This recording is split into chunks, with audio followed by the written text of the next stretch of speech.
छत्रपति शिवाजी महाराज की जय भवानी। धर्मवीर छत्रपति संभाजी महाराज की। खरं म्हणजे आज 11 वाजल्यापासून आपण इथे उपस्थित आहात। सभा 4-4:30 वाजून गेले। मी आपल्या सगळ्यांची दिलगिरी व्यक्त करतो। सभेला उशीर झाल्याबद्दल आपल्या सगळ्यांची क्षमा मागतो। खरं म्हणजे राज्यामध्ये अतिशय दुःखद घटनाही घडलेली आहे। एकीकडे दुःखाचं सावट आहे। अजितदादा पवार यांना श्रद्धांजली आपण वाहिली आहे। मी देखील त्यांना श्रद्धांजली अर्पण करतो। आणि आजच्या जिल्हा परिषद पंचायत समिती निवडणुकीच्या प्रचार सभेला उपस्थित पालकमंत्री संजय शिरसाट, खासदार संदीपान भुमरे, आमदार संजनाताई जाधव, आमदार प्रदीप जयस्वाल, आमदार रमेश बोरनारे, माननीय आपले नेते प्रकाश महाजनजी, भाऊसाहेब पाटील, बाबासाहेब जगताप, रमेश पवार, राजेंद्र जंजाळ, विलास पारकर, पटवर्धन, कैलास पाटील, अण्णासाहेब माने, सर्व मान्यवर आणि माझ्या जमलेल्या तमाम लाडक्या बहिणींनो आणि लाडक्या भावांनो,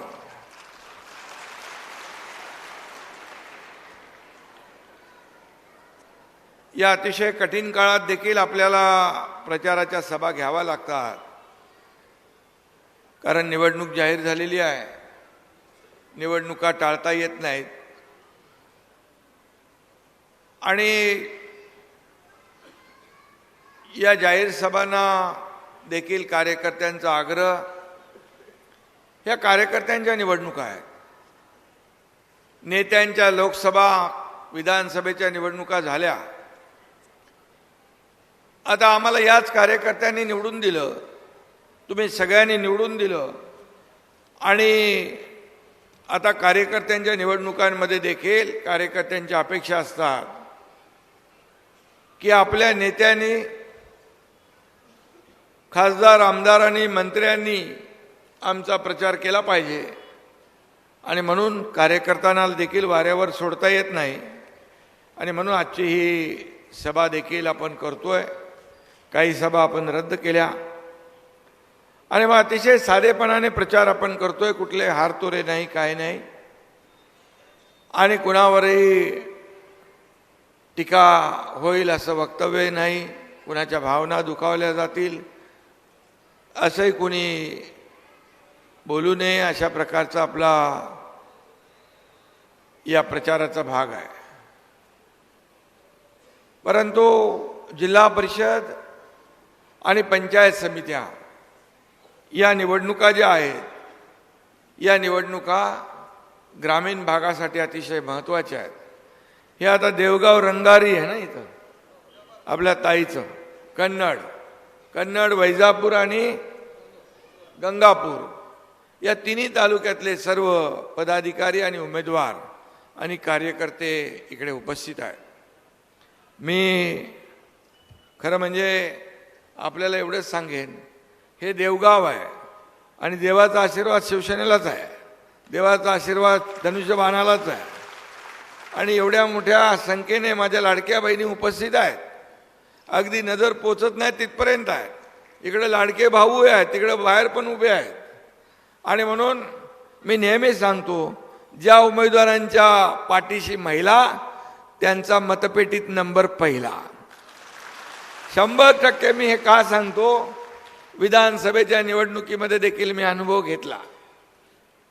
जिल्हा आपल्या नगर परिषदा पाहिल्या आणि महापालिकाही पाहिल्या। अगदी लाडक्या बहिणींची संख्या लक्षणीय होती. अगदी मी ज्या ज्या ठिकाणी सभांना गेलो, सभांमध्ये तर गर्दी होतीच, परवा रस्त्याच्या दुतर्फा देखील माझ्या लाडक्या बहिणी, लाडके भाऊ, शेतकरी वाट पाहत आतुरतेने आशीर्वाद द्यायला उभे राहायचे. यावरून त्यांच्या मनामध्ये, त्यांच्या मनातला आणि चेहऱ्यावरचा भाव या ठिकाणी आपल्याला दिसायचा की या लाडक्या बहिणी ज्या आहेत मनापासून आलेल्या आहेत. आता देखील येताना मी पाहिलं घरातून, घराच्या बाहेर. काल देखील मी कोल्हापूर, सांगलीत होतो. अगदी उशीर झाला होता, 10 वाजून गेले तरी सुद्धा लाडक्या बहिणींनी खुर्ची सोडली नव्हती, लाडक्या बहिणींनी सभा सोडली नव्हती. लाडके भाऊ होते, शेतकरी होते. हे प्रेम जे आहे खऱ्या अर्थाने तुमच्या एकनाथ शिंदेला मिळालंय. मी स्वतःला भाग्यवान समजतो की हे प्रेम या राज्यामध्ये माझ्या वाट्याला आलेला आहे. मी मुख्यमंत्री असताना 2.5 वर्षाच्या कारकिर्दीमध्ये अनेक निर्णय घेतले. मला त्याचं समाधान आहे. मी देखील गरिबी पाहिली आहे. मी देखील एका शेतकऱ्याचा मुलगा आहे आणि माझ्या आईची तगमग पाहिली आहे, पत्नीची काटकसर मी पाहिली आहे, त्यांच्या डोळ्यातली कणव पाहिली आहे, कसा महिना काढायचा याची भ्रांत पाहिलेली आहे. आणि म्हणून मी जेव्हा मुख्यमंत्री झालो तेव्हा पहिल्यांदा मी ठरवलं की माझ्या लाडक्या बहिणी मातांसाठी मला काहीतरी केलं पाहिजे.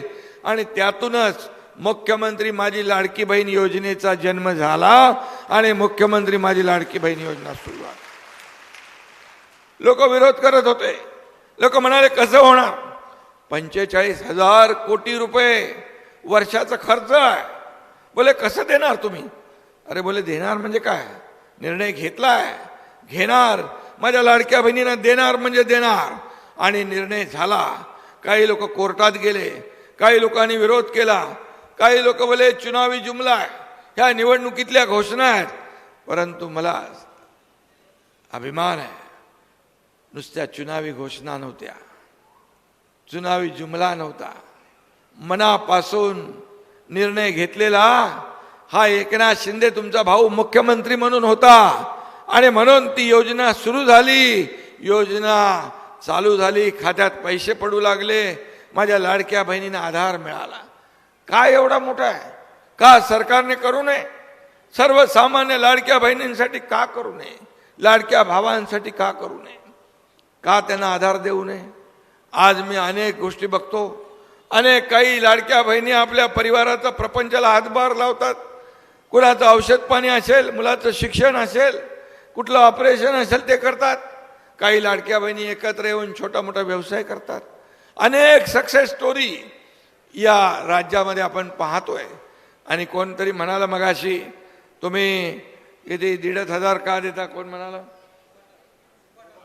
1,500 रुपये का देता? अरे तुम्ही जेव्हा पूर आला, अतिवृष्टी झाली, शेतकऱ्यांचं नुकसान झालं, तेव्हा एकतरी बिस्किटचा पुडा तरी नेला कोणाला दिला? आणि तुम्ही आम्हाला विचारता 1,500 का दिले? अरे 1,500 काय, जे आम्ही बोललोय, जो आम्ही शब्द दिलाय 2100 रुपयाचा, मला पत्रकार विचारतात, काही लोक विचारतात कधी देणार? योग्य वेळी तेही देणार, आम्ही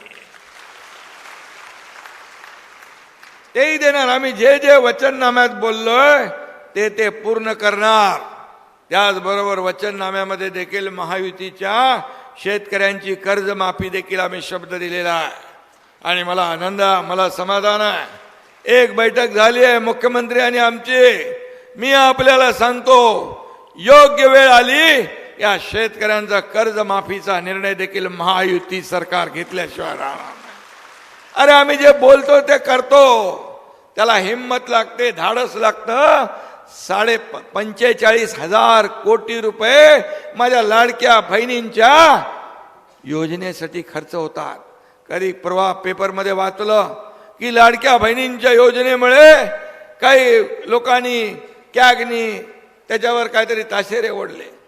अरे याच्यामध्ये माझं एवढंच म्हणणं आहे, या लाडक्या बहिणींना जे पैसे दिले त्याचं जर सर्वेक्षण केलं आणि काय काय लाडक्या बहिणींनी केलंय, कुठे कुठे पैसे वापरलेत, कशामध्ये पैसे वापरलेत, कसे पैसे एकत्र करून छोटा मोठा व्यवसाय केलाय, हे जर पाहिलं तर ही लाडकी बहीण योजना पण अर्थव्यवस्थेला चालना देणारी ही लाडकी बहीण योजना ठरणार आहे.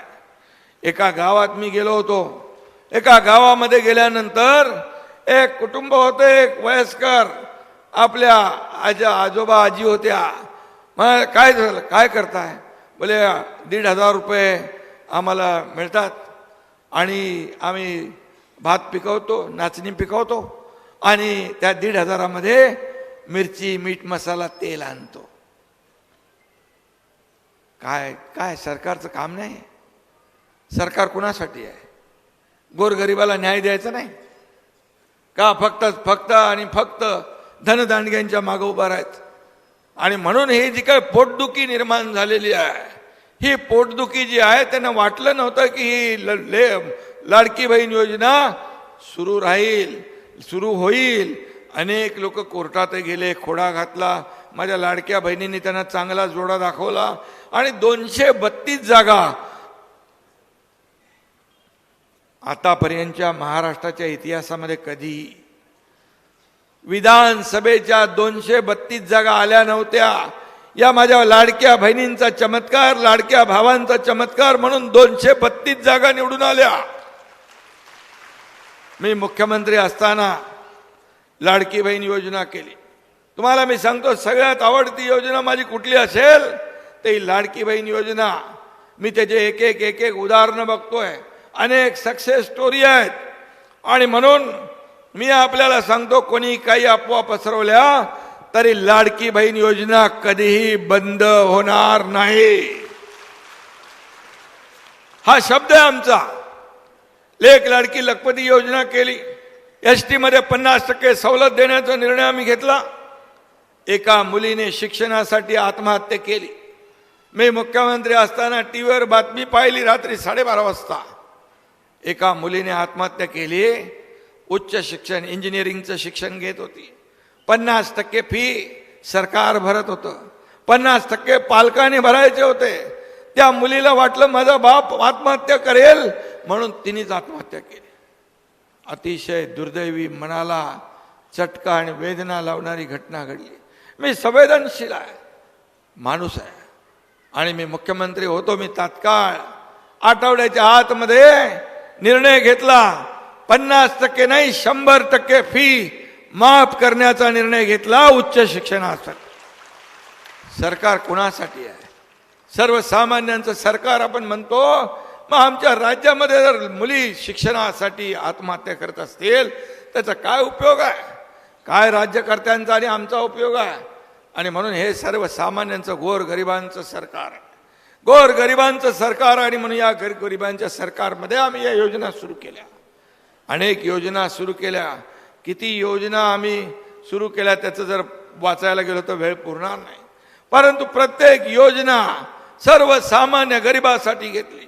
शेतकऱ्यांसाठी शेतकरी सन्मान योजना केली. केंद्राचे 6,000 मिळायचे, राज्याचे 6,000 त्याच्यामध्ये आणखी ॲड केले. 6,000 रुपये वर्षाला मिळू लागले. पीक विमा योजना सुरू केली. सततच्या पावसामुळे होणारं नुकसान मिळत नव्हतं ते भरपाई करून दिला. या ठिकाणी झालेलं अतिवृष्टीमुळे प्रचंड नुकसान आपण पाहिलं. या नुकसानीसाठी देखील 32,000 कोटीचं पॅकेज जाहीर केलं. दसरा होता आपला. दसरा शिवाजी पार्कला, मुंबईला दसरा मेळावा होतो. मी सांगितलं जिथं जिथं पूर आलाय, जिथं जिथं अतिवृष्टीने नुकसान झालंय, तिथला एकही कार्यकर्ता मेळाव्याला येणार नाही. त्यांनी तिथल्या शेतकऱ्यांची सेवा करायची, त्याला मदत करायची, त्याचं कुटुंब उभं करायचं. आणि आपल्या लोकांनी देखील दसऱ्याचे तोरणं त्यांच्या घराला बांधली. 32,000 कोटीचं पॅकेज. हे सरकारचं काम आहे. हे सर्वसामान्यांचं सरकार म्हणतो आपण. मग सर्वसामान्यांच्या सुखदुःखामध्ये धावून जाण्याचं काम आपल्याला केलं पाहिजे. आणि मी म्हणूनच मगाशी म्हणालो, अनेक लोक मला विचारतात काय हे योजना वाढणार कधी, कर्जमाफी कधी होणार. म्हणून मी बोललो, जे आम्ही बोललोय ते बोललोय ते करून दाखवणार. जे फक्त फुकटच्या बापा, तोंडाच्या बापा मारतात त्यांना फक्त बोलायचं असतं, त्यांना फक्त आरोप करायचे असतात. पण आम्ही आरोपाला आरोपाने उत्तर नाही, कामाने उत्तर देणार. हा एकनाथ शिंदे 2.5 वर्ष काम केलं. या पायाला भिंगरी लावून महाराष्ट्रभर फिरला. मला लोक विचारतात तुम्ही झोपता कधी, उठता कधी? मी त्यांना म्हणालो, मी झोपा काढायला नाही आलोय, लोकांच्या झोपा उडवायला आलोय आणि या राज्यातल्या जनतेला न्याय द्यायचा आहे. मला या राज्यातल्या जनतेची सेवा करायची आहे. म्हणून 2.5 वर्षाची कारकीर्द आपण पाहिली. आता देवेंद्रजी 1 वर्षाची कारकीर्द पहा. राज्य पुढे चाललंय, राज्य पुढे चाललंय, राज्य विकासाकडे चाललेलं आहे आणि यामध्ये सर्वसामान्य माणूस हा केंद्रबिंदू आहे. सिंचनाचे प्रकल्प कितीतरी आम्ही मराठवाड्यात मंजूर केले. आज मी मुख्यमंत्री झाल्या पहिली कॅबिनेट झाली त्यावेळेस सिंचनाच्या प्रकल्पाला मान्यता दिली. या मराठवाड्यातलं जे काही मराठवाडा वॉटर ग्रीड अगोदरच्या सरकारच्या लोकांनी बासनात गुंडाळलं होतं ते आम्ही पुन्हा ओपन केलं आणि या मराठवाड्यातला दुष्काळ वाडा हा शब्द जो आहे आम्हाला पुसून टाकायचा आहे. या मराठवाड्याचा दुष्काळ कायमचा संपवायचा आहे आणि यासाठी पाणी योजना असतील. इथं भुमरे नाना आहेत, इथं आपले बोरणारे आहे, संजय शिरसाट आहे, संजनाताई आहे. यांच्या मी मुख्यमंत्री असताना यांच्या मतदारसंघामध्ये किती भुमरे नाना निधी दिला तुम्हाला, संजय शिरसाटला किती दिला, बोरणारेला माहिती आहे किती दिला. कधी मी हात आकडता घेतला नाही. पैसे नाहीत हा माझ्या डिक्शनरीमध्ये कधी शब्द नव्हता, कधी नव्हता. मी काम करत होतो, मी कधी कारण सांगत नव्हतो. माझ्या कामाची पद्धत आल्यानंतर ताबडतोब सही करणं आणि त्याचा प्रस्ताव त्याची प्रक्रिया सुरू करणं ही माझ्या कामाची पद्धत होती. No reason on the spot decision घेणारा मुख्यमंत्री म्हणून मी काम केलं.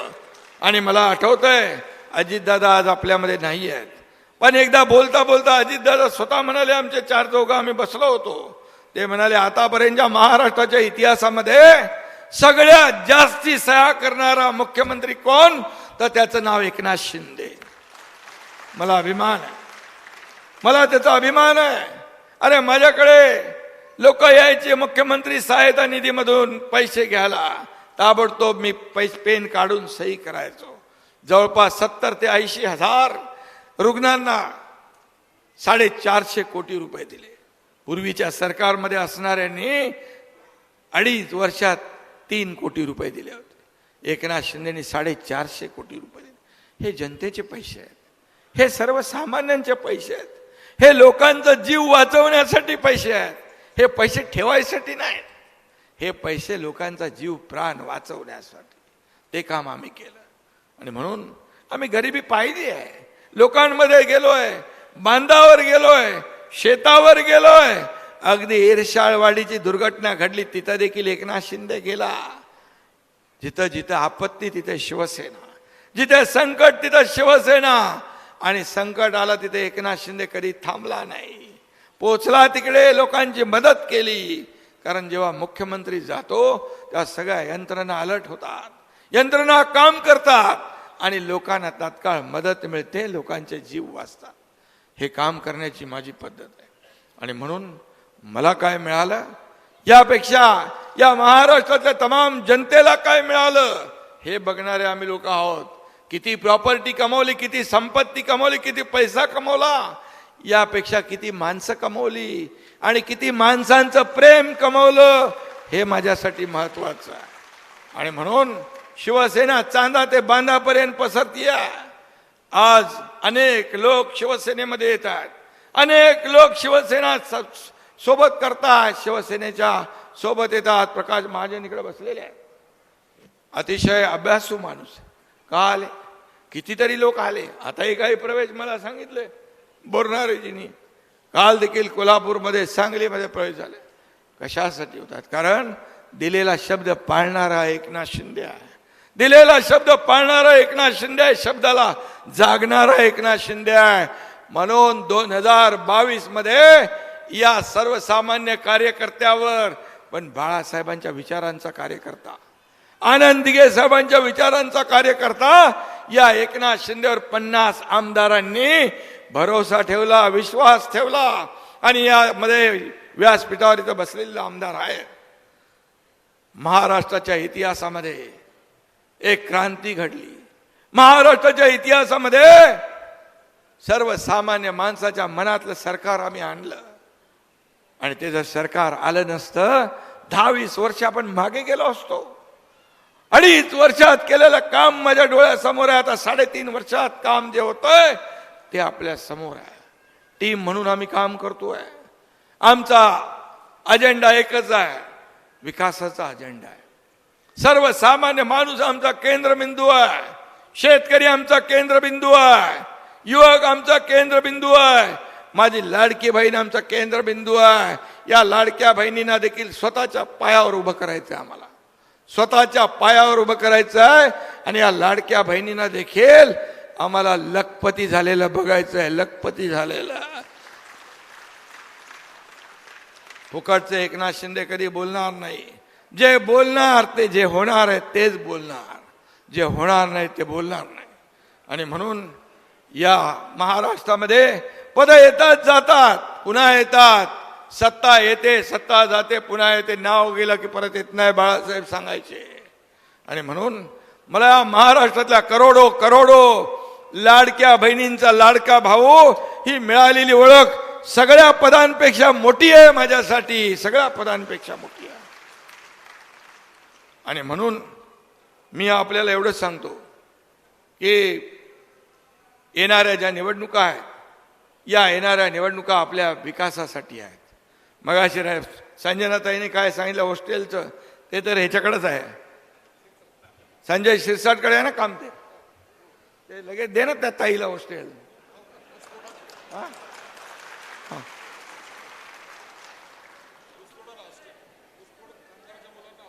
ऊसतोड कामगारांचं जे हॉस्टेल आहे ते ताबडतोब द्या. आपल्याकडे जे जे खाते आहेत, डिपार्टमेंट आहेत, ते तात्काळ आपण करा. उद्योग खाता आपल्याकडे आहे. मी तर डायरेक्ट उद्योग मंत्र्यांना फोन करतो नेहमी. फोन केल्यानंतर नुसता फोन करत नाही तुम्हाला दाखवण्यासाठी, ताबडतोब त्याची प्रक्रिया सुरू होते. उद्योग मंत्र्याला माहीत आहे एकनाथ शिंदेने फोन केलाय म्हणजे हे काम करावंच लागेल. आणि ते काम देखील सुरू होतं. पर्यटन खातं असू द्या, आपलं जलसंधारण खातं असू द्या, आपल्याकडे जे जे खाते आहेत, किंबहुना आपल्या मित्रपक्षाकडे आहेत, त्या खात्यांमधून देखील लोकांना न्याय देण्याचं काम आपण करत असतो. आणि म्हणून यासाठी आपल्याला मी एवढंच सांगेन की जी काही रस्त्याची कामं असतील त्या मला वाटतं बाकी सगळ्यांना जास्ती पैसे भेटलेले आहेत, कन्नडला कमी भेटले. आता कन्नडचा बॅकलॉग आपण नक्की भरून काढू, काही चिंता करू नका. कारण शेवटी लाडकी बहीण आहे. हे लाडके भाऊ पटापट घेऊन मोकळे झालेत. आता हे लाडकी बहीण राहिली आहे, त्यांना देखील पैसे कमी पडणार नाहीत, ही खात्री मी आपल्याला देतो. आणि आपल्याला एवढंच सांगतो, ही निवडणूक जी आहे, ही निवडणूक आपली जिल्हा परिषद आणि ग्रामपंचायत, आपली पंचायत समिती आहे. ही आपल्या गावाची निवडणूक आहे, आपल्या ग्रामीण भागाची निवडणूक आहे. आणि म्हणून या ग्रामीण भागामध्ये आपल्याला विकास पाहिजे असेल तर या ठिकाणी आपल्याला काम केलं पाहिजे. आणि म्हणून मला या ठिकाणी मी आलोय मुद्दाम, मी विनंती करायला आलोय आपल्याला की बघा, शेतकऱ्यांचे प्रश्न आहेत, शेतकऱ्यांच्या समस्या आहेत, शेतकऱ्यांच्या योजना आहेत, अनेक योजना.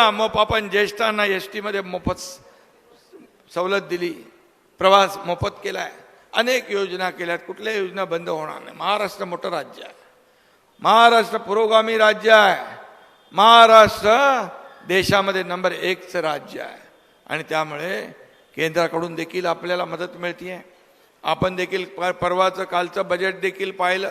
या बजेटमध्ये देखील महिलांचं, आरोग्याचं, उद्योगाचं, पर्यटनाचं सगळ्या बाबतीमध्ये विचार केला आहे. एक सर्वसमावेशक 2047चं विकसित भारताचं जे आर्थिक महासत्तेकडे वाटचाल करणारं बजेट आहे. आणि म्हणून NDA मध्ये पण आपण प्रमुख शिवसेना आहे, घटक 3ऱ्या क्रमांकाचा पक्ष आहे. आणि म्हणून मी आपल्याला एवढीच विनंती करीन की मी आपल्याला हे सगळ्या घटना घडलेल्या असताना सुद्धा या ठिकाणी येण्याचं कारण आपल्याला मी सांगतो की होणाऱ्या ज्या काही जिल्हा परिषदच्या पंचायत समितीच्या निवडणुका ज्या येत्या 7 तारखेला होत आहेत, जेवढे आपले किती उमेदवार आहेत आपले धनुष्यबाणावरचे, हो संजय, धनुष्यबाणावरचे जे आपले उमेदवार आहेत, हे का बाकी काय मी सांगत नाही. आपल्याकडे इंडस्ट्री अमकं तमकं सगळं या संभाजीनगरला खूप दिलंय. खासदार इथं आता आपल्याला धनुष्यबाण जिंकायचं आहे. हा नाही तर आपल्या तुम्ही दिल्लीला गेले आता इकडे सोडून असं काय आहे? खासदार आपलं काम करणारे आहेत आणि खासदार देखील आमदार आपले सगळे लोकांची नाळ जुळलेली आहे आणि म्हणजे सर्वसामान्यांचं सरकार आपण म्हणतो तर 34 आपले जिल्हा परिषदेचे उमेदवार आहेत का बोलणारे 41 आणि पंचायत समितीचे आहेत डबल आहेत. पण मी आपल्याला शब्द द्यायला आलोय की आपण येणाऱ्या आणि आपल्याला मी सांगतो मगाशी कोणीतरी सांगितलं संजनाताईच बोलली की आता या निवडणुकीमध्ये लोक येतील काय काय आश्वासनं देतील अमकं करतो तमकं करतो पण बिलकुल त्याच्यावर भरोसा ठेवायचा. एकनाथ शिंदे या भावाने माझ्या लाडक्या बहिणींना फक्त दसरा दिवाळीची ओवाळणी नाही प्रत्येक महिन्याची ओवाळणी दिलेली आहे आणि ती कुणी माईका लाल बंद करू शकणार नाही हे देखील मी सांगायला आलोय. आणि माझ्या लाडक्या भावांचा शेतकऱ्यांचा जे काय प्रश्न आहे ते देखील सोडवण्याचं काम आम्ही केल्याशिवाय राहणार नाही हा शब्द मी देतो. आणि म्हणून आपण फक्त एवढंच लक्षात ठेवा आपल्याला तात्पुरता माणूस वेळ काढण्यापुरता 7 तारखेपर्यंत निवडणुकीपुरतं कोण खोटं आश्वासन देईल कोण भूलतापा देईल कोण आणखी काय करेल हे न बघता आपल्या पाठीशी कायम स्वरूपी उभा राहणारा कोण आहे हे लक्षात ठेवून मतदान करायचं आहे. हे लक्षात ठेवून मतदान करायचं आहे. आणि म्हणून तुमचं आमचं नातं काय लाडके बहिणी लाडक्या भाऊ माझ्या इकडे लाडके भाऊ आहेत लाडक्या बहिणी आहे हे नातं तात्पुरतं नाही आहे.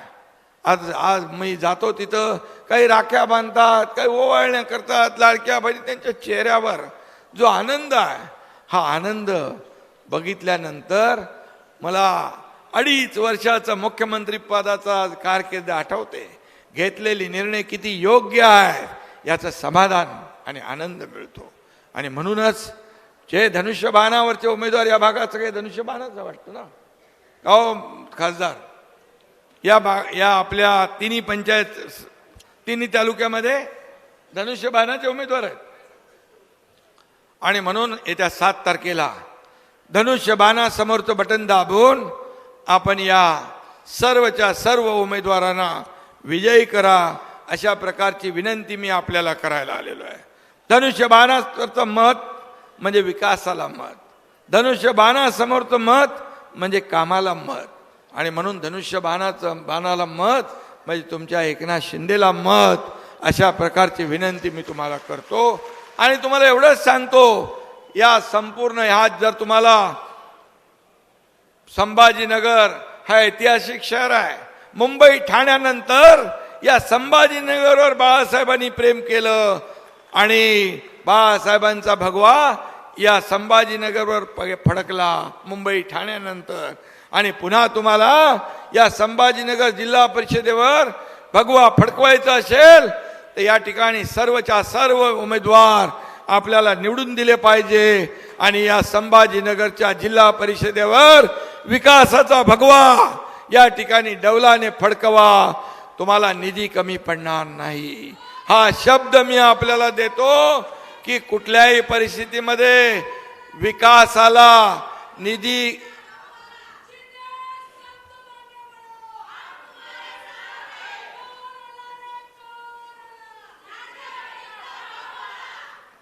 फक्त धनुष्यबाण लक्षात ठेवा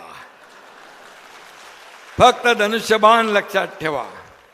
आणि इकडे सर्व उमेदवार धनुष्यबाणावर आहेत.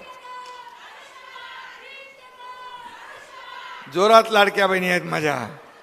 आणि म्हणून तुम्हाला धन्यवाद खूप खूप मनापासून आपले आभार. खूप वेळ आपल्याला वाट पाहावं लागलं त्याबद्दल आपली पुन्हा एकदा दिलगिरी व्यक्त करतो. लाडक्या बहिणींची लाडक्या भावांची लाडक्या शेतकऱ्यांची धन्यवाद. जय हिंद जय महाराष्ट्र. एबीपी माझा उघडा डोळे बघा नीट.